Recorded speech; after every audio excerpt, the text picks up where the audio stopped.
there's so much we can talk about, and we will, I'm sure. But there's this whole thing when you go on. I live in a city, and I live in a small city, and the occupancy is probably average age 35. And I am now in a world that isn't me anymore. And I can see the reaction that people, or at least I'm interpreting the reactions that people have to people that are older. And I'm going, oh, I'm that. I'm that. And that's the one to, I think that you have done a brilliant job at having people see the other way of being inside of that milieu and being okay, being old. I think you did a great job. So I want to thank you for that. That was a lead. All right, what do you want people to get out of this webinar with you? I mean, you're up there with you're above the fold, buddy. Yeah. Well, I think that the main message I try to communicate to others, and I'd like to communicate in our international webinar, is the vital importance of elders in the world that we live in today.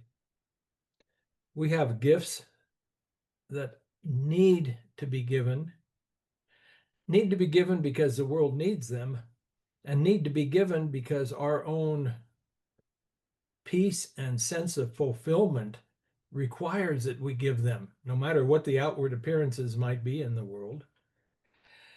And I think a key part of my message is that the journey into elderhood is a rite of passage.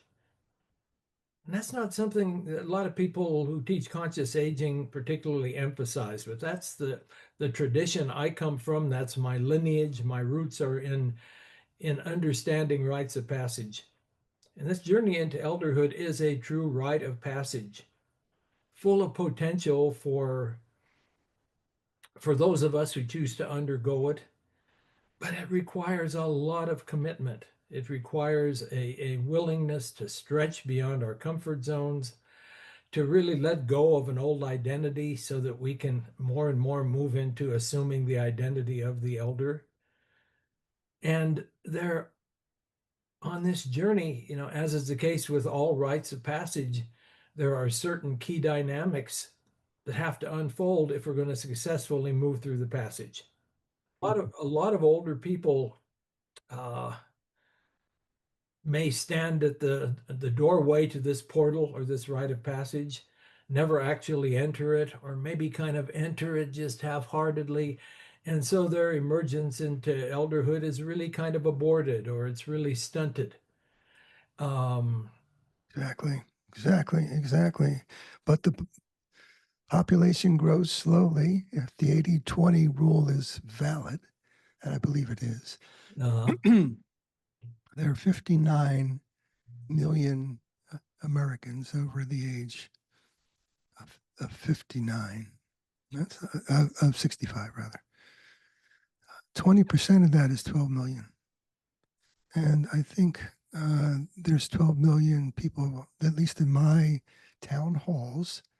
I want to hear this and want to be able to figure out how to go through this particular pathway that you are describing, which is unavoidable, by the way.